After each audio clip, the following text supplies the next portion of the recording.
Hi everyone, and welcome back to the channel. We're married to vinyl, and today is another episode of Micro Discographies. Ooh, we love it. Yeah, I love them. So what's? Are we doing the rules real quick? Yeah, I know. rundown. We should stop doing the rules, but Yeah. you know what? The rules, the Micro Discography, the band can only have one album maximum. Sometimes just singles. Compilations don't count. You know, if you want to put a compilation of B-side singles, whatever, but no more than one album. Yes. This one is going to be a little bit different. We're going to give the band we're going to talk about today. I guess we can give it away. They're called Unisex, and I gotta get a little warning right now. This is a 2 Lost Classic episode. Ooh, so I'm just going to leave it at that. They have one album, couple singles. This band. And the album is phenomenal.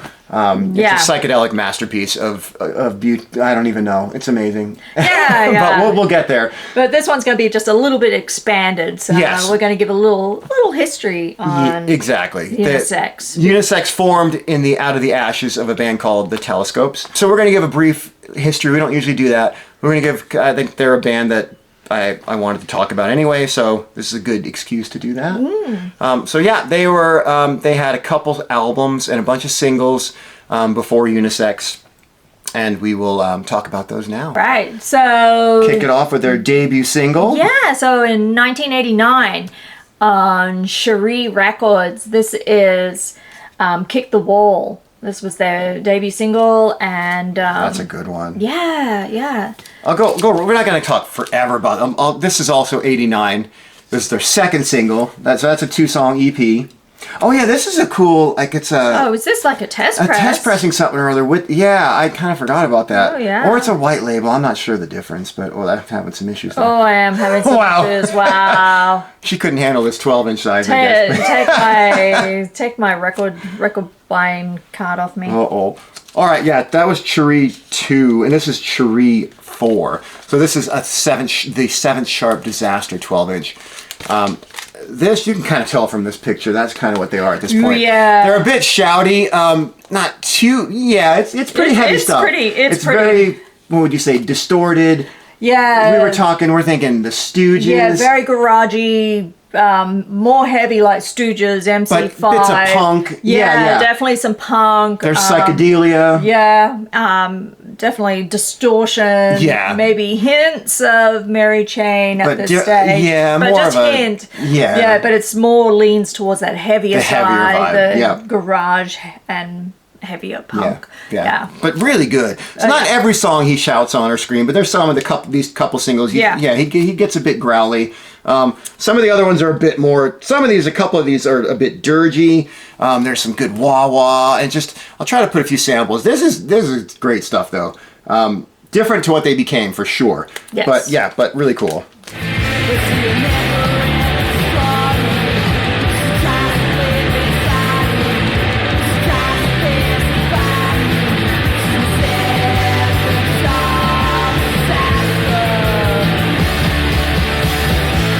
All right, still in 1989. They were busy that year. Yeah, they were. This is an EP that came out, a 12-inch EP, The Perfect Needle. So this was produced by Richard Formby. Richard Formby, that's right. Yeah, of Spectrum. He produced Spectrum, and he produced all kinds of stuff. Like shoegazy type stuff from the 80s, and Yeah, so this is, just starting to edge into that shoegaze. A touch, yeah. Still a little heavier, but he's not as shouty and... Yeah, the single itself, is more, it's a mellow dirge. There's even some strings in there, a little violin. He's not shouty at all, and it's Perfect Needle. I don't know, I think it's very kind of depressing sounding, but I think it's a bit about drug use. But the rest of the EP is even... is heavier. He's not as shouty as he was. Right. But it's still the guitars and the distortion. It gets really intense on some of these songs. It's all over the place. Some really heavy moments. The single itself was real kind of chill, dirgy, and distortion, but it's more toned down distortion. Right. It's not. And this is again on Cherie Records. Yeah.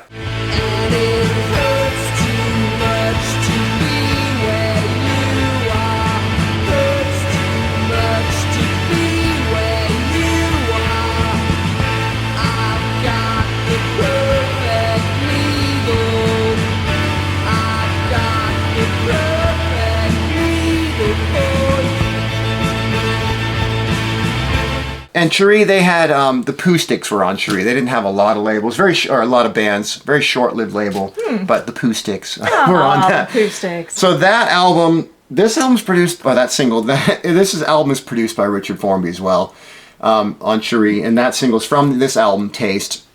And this album is, I mean, it's a maelstrom of noise. It is. Well, it lulls you into a false really sense of does. security. That first song Yes. is just lovely. It's And Let Me Drift Away, yes. It's just acoustic. Yeah. Yeah, it's just this acoustic little strum. His vocal is very yeah. and then there's a little violin in there too. You're like, oh, this is going to be they're changing. This is nice.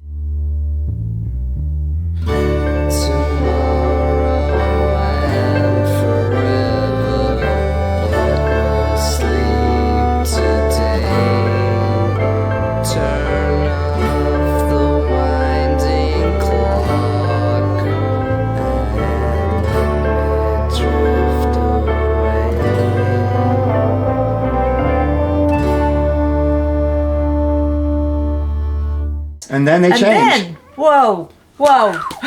Song number 2, I Fall, She Screams. I don't even know if I can put a sample of that. It's gonna blow your head off. I don't know. It's too. It's kind of. It's pretty intense. This is an intense record. I mean, it's one of the most intense records I think in our collection. I mean, it's like Birthday Party. There's weird stuff out there that's shouty and loud and distorted and atonal, but this is like a whole new level. I don't know, man. It's like Psycho Candy, but if they were shouting their heads off and even more distorted and loud. Half the album, maybe like three songs or so, he's really, I don't even know. Pixie's shouting is not even. It's like not even there. It's like he gets this howling, piercing shout. I can't even. It's intense. And other songs, it's just like really heavy, distorted, doomy guitars, but he's got the more mellow vocal. Yeah. So leaning again a little bit more. Going in that shoegaze direction, but not there. I don't even know. This album is it's an intense listen. You really have to be in the right headspace.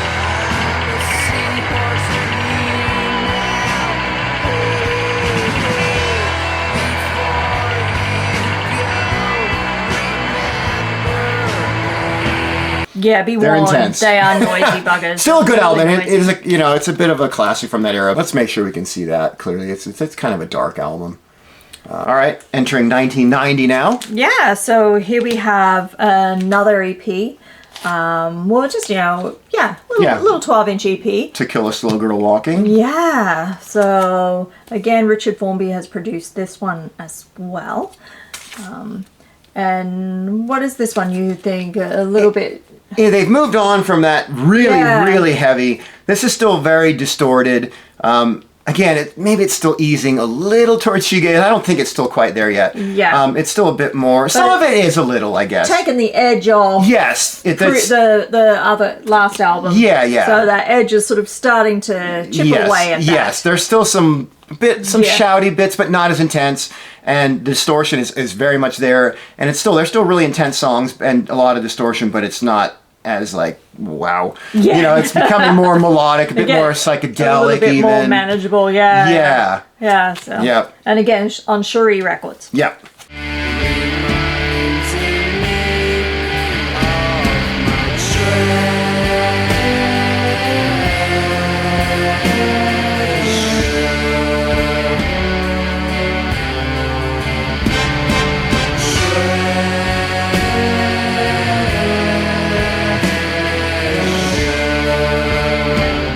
Then this one, I don't know who did. Oh, Richard Formby. He pretty much did all their stuff. They then signed to Creation Records, which of course I'm gonna love. That's how I first heard about them when they got on Creation.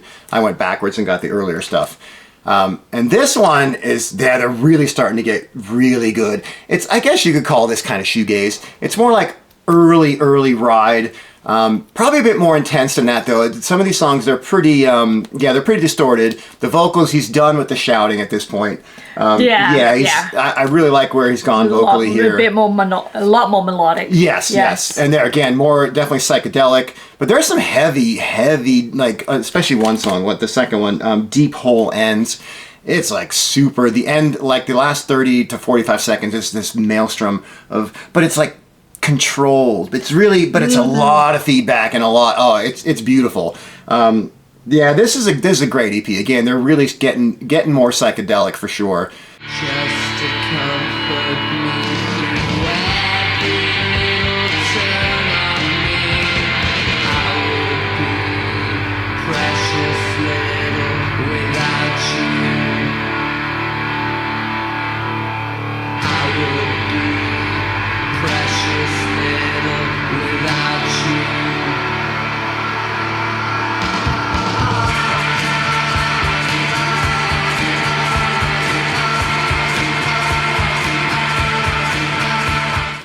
Okay, so we're still in 1990. So this is another little EP, three-song EP, 12-inch EP from them. Still on Creation, still being produced by Richard Formby. Yep. This is... they're really mellowing out at this point. Yeah, really mellow. This has dreamy. even got a little bit of that Manchester or Manchester. In the drum beat, it's almost like their first song you could dance to if you wanted to. It's still pretty chill though, but yeah. But this has gotten really psychedelic, and they do a cover of "Never Learn Not to Love," which is Dennis Wilson / Charles Manson. But great song, and their version is great. This is really just trippy. A lot. They've got some more keyboards going in there. Getting really psychedelic. You can tell by the cover. It's nice, dreamy, trippy, kind of shoegazy a little bit. Yeah, really, really cool stuff.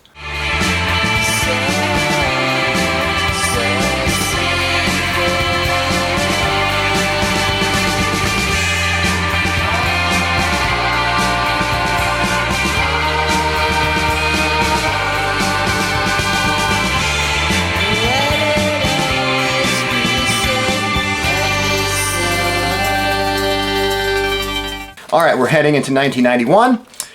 This, let me guess, Richard Formby? Yes. This is Celeste.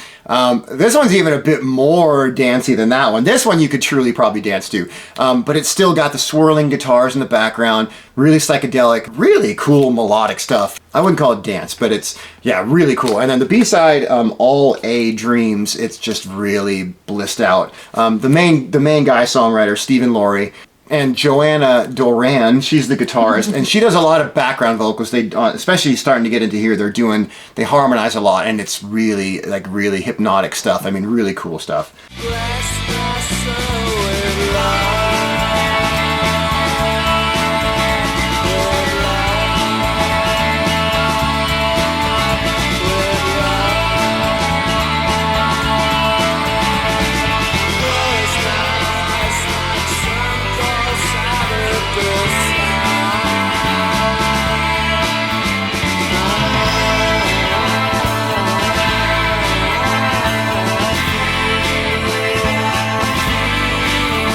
We're still in 91 here, and now we're really, this is shoegaze, like flying. This is a shoegaze masterpiece, this song here. Yeah, you can tell they're changing up their logo as well, and starting still on Creation. Yep. Yeah, new logo.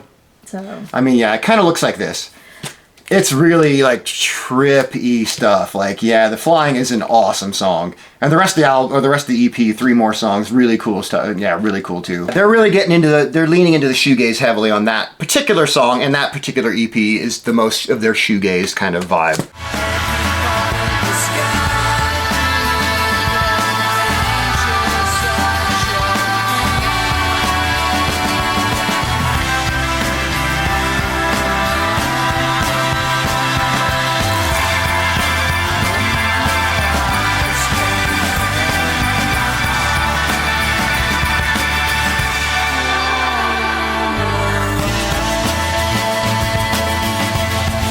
Now, just a warning right now, we're entering the Lost Classic. This is the first Lost To me, Classic. This is a absolute Lost Classic. 1992, their self-titled album on Creation Records. I love this. I cannot tell you. This album is so amazing. It's got Flying on it, that last EP, that's the one song. But this album is not, I wouldn't really call it shoegaze. I remember hearing it the first time, and I was like, this is not that good. I remember thinking, because it was not shoegaze, it did not sound like that. Yeah. It was more stripped down. There's distortion here and there, but it's very psychedelic, don't get me wrong. but it was not a shoegazy thing. It was just kind of, the first song was very stripped down acoustic, some kind of almost like bongos.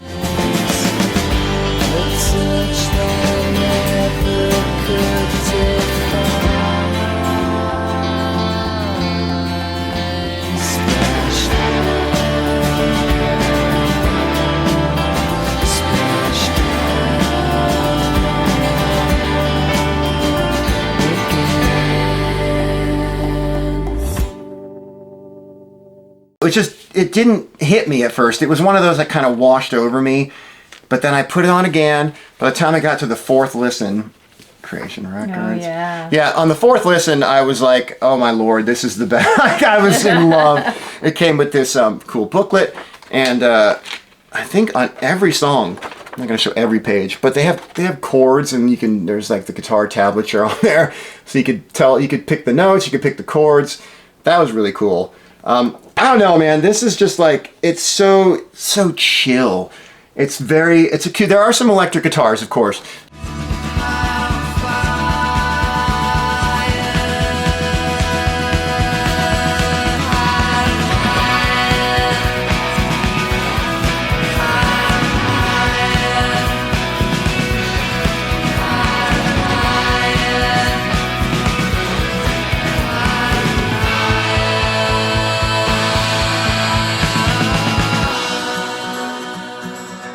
But there's a lot of acoustic. There's one song here, You Set My Soul. It is like downright psychedelic jazz. There's brushes. It's like this, it's a stand-up bass.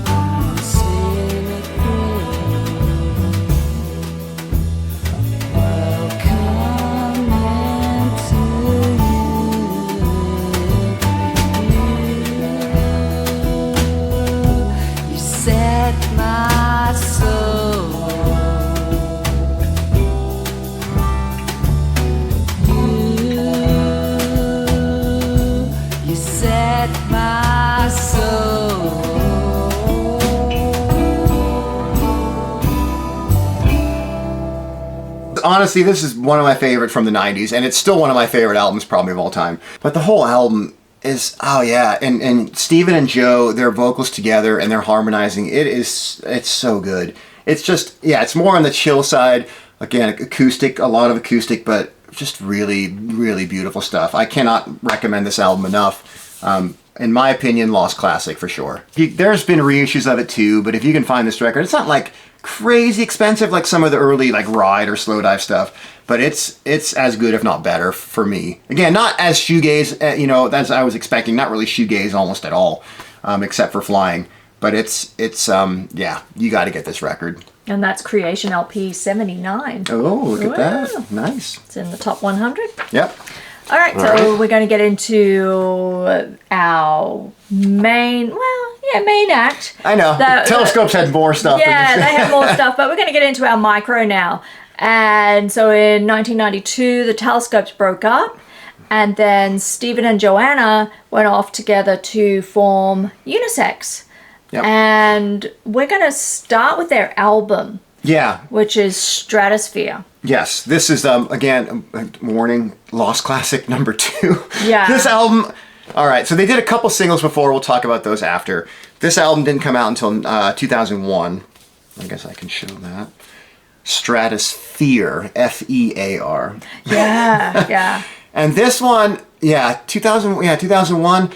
I honestly, top 10 albums of the last 25 years for sure. Like it's no problem. So good. It is like, it's kind of all over the place. It is all over the place, but it is it's just like stoner, chill. I wrote some words down so I wouldn't forget. Like psychedelic, down tempo, noir. Yeah. It's got touches again of that jazz that they were hinting at. It does have some jazz but it's elements like noir in jazz. It. Yeah. It's so like it's a night owl person. It's a night owl. Yeah, it's something you want to listen to at night. Headphones maybe. Oh, absolutely. Yeah. Or a lazy Sunday afternoon. Yes. Just sort of lazing around. Just,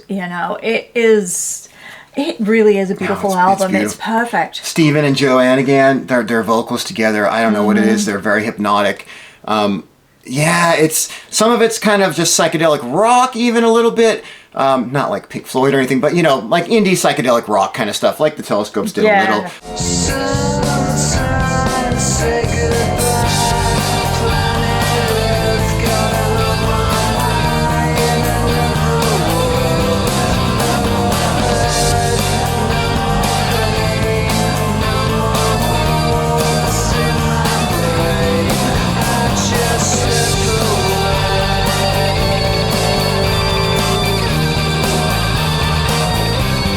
there's electric guitar, but then they'll switch to this kind of, sampled kind of song with little vibes going on and some, and just some down-tempo piano.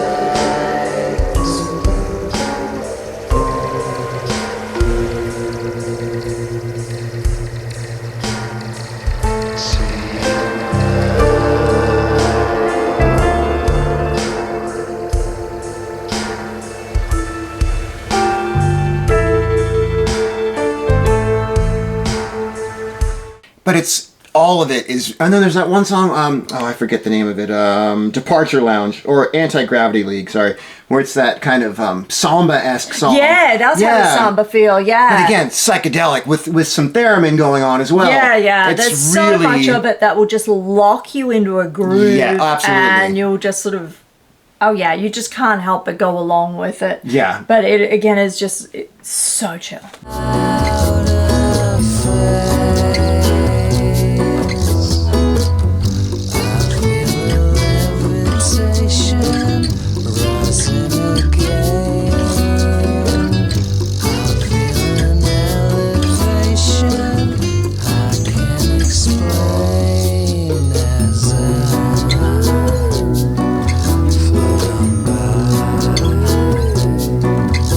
This is psychedelic, though. I mean, all forms of psychedelia, they're kind of all in this record. It's such an amazing album. And it came with a cool poster. Yeah, this one came with the poster.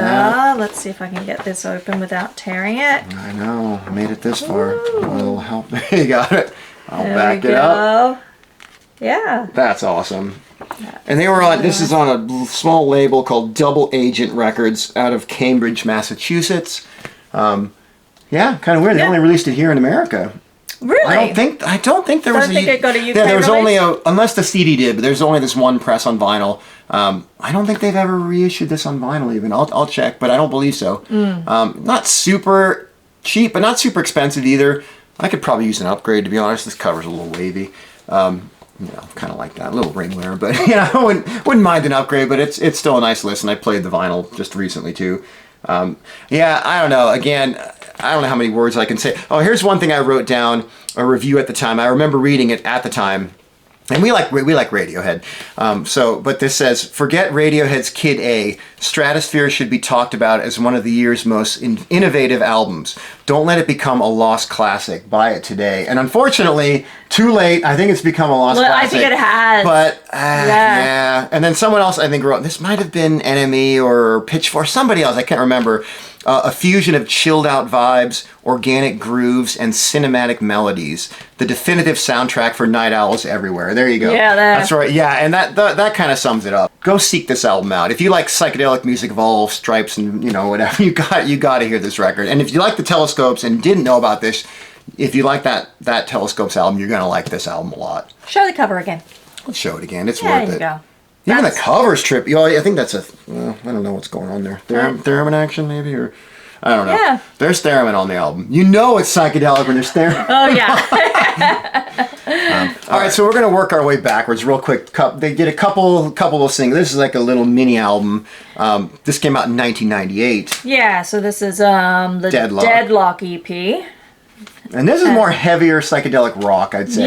Yeah. A little, getting a little grungy. Yeah, a little bit grungy even at times. Absolutely. So again, that's on Double Agent as well. Yeah, that's a 4-song, 5-song little EP. It looks like 5 songs. There's, again, Joanne and Steven together, the harmony, it's great. Yeah. Not as good as Stratosfear, but it's still, really cool. It's almost like a different band. They've really changed. Yeah. I mean, it's I think they were starting to find their way to Stratosphere. Absolutely. Yeah, with this one.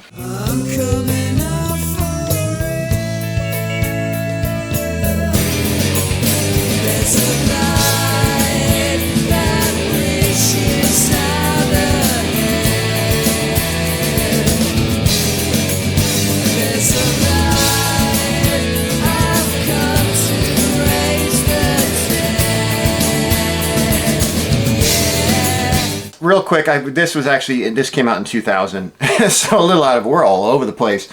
This is just a split 7-inch with a band called Class. They were on Double Agent as well. And they just do a song. It's from the 60s. I couldn't find much about it. It's called Critical Condition, written by Dan Green and Don Marchand. And you looked them up and I couldn't find anything about them. So I don't know where this song's from. But it kind of fits more on the Stratosfear album. It's real acoustic, just chill, kind of. It's really mellow. Yeah, the two of them singing together again. Yep. Yeah, really cool. Okay, then going back a little bit further. So this is from 96. This is their debut single. So this is They Do Feel Strange and Man About Town. This has a little bit of that Britpop. It does, yeah. I was hearing sort of hints of early Blur, so like Leisure or Modern Life. Mixed with a little Kinksy, I guess. Yeah, but yeah, I agree. I'm not a huge Blur fan, but I couldn't fully deny it. His vocal was different than what it became on those next couple. He was trying some new styles. I think. He was sort of working himself out. I do like it though. But it was really good. And it's still really Joanne and him are still harmonizing, so they have that aspect of it. But yeah.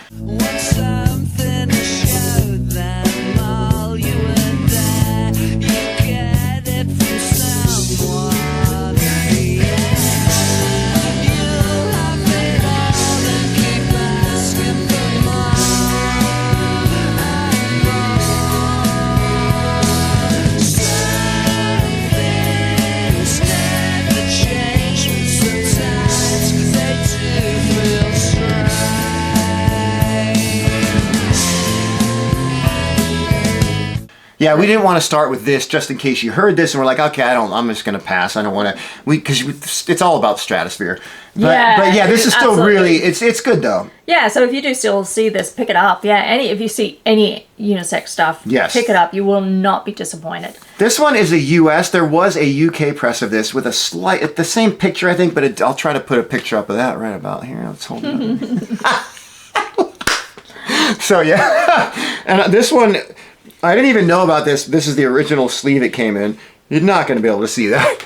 But it's maybe, I doubt it. The little hype sticker says featuring the core members of the Telescopes. So when I was I think I got this, I know I got it at Aaron's Records in Hollywood. Oh, Aaron. And I was flipping through the new release 7-inches and I came across this and I'm like, oh, didn't even know about it. Like, yeah. Cool, check it out. Yeah, when I first heard it, I'm like, well, it's not the Telescopes anymore, that's for sure. No. But they got back with Stratosfear.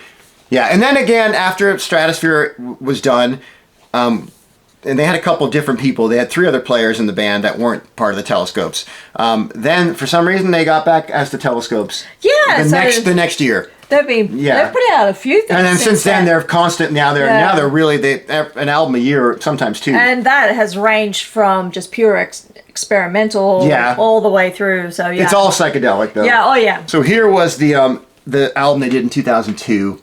It's called Third Wave because it's the 3rd Telescopes album, and it's on Double Agent still. This is the original. They did reissue it, I believe, recently. This one's not super easy to find. This one's kind of a continuation of Stratosfear, but a bit more electronic. But it's still very down-tempo, kind of chilled out piano grooves, but it's more electronic for sure. But still really cool. They play Space Invaders as an instrument on there, and it kind of works, man. I don't know, but yeah, they've gone on and they've been together forever. It's pretty much Steve and Laurie now. It's his project. Joanne's no longer in the band after this. Oh, she's left. Yeah. Well, one more album after this she was on. But yeah. So they're still kicking it. Love the Telescope still. But those 2 albums right there, both of them are two of my favorite albums of all time, honestly. I love them. Like, so good. All right. Well, that's a little bit of an extended micro discography. Might not be as micro. Yeah, but, it's great to see all that history and that backstory to Unisex. Thanks so much for watching. We will be back with another one. We got more to come. Oh, yeah, there's always more. There's some good stuff. Always more. All right. Thanks all, and happy digging. Bye. All right, see you next time.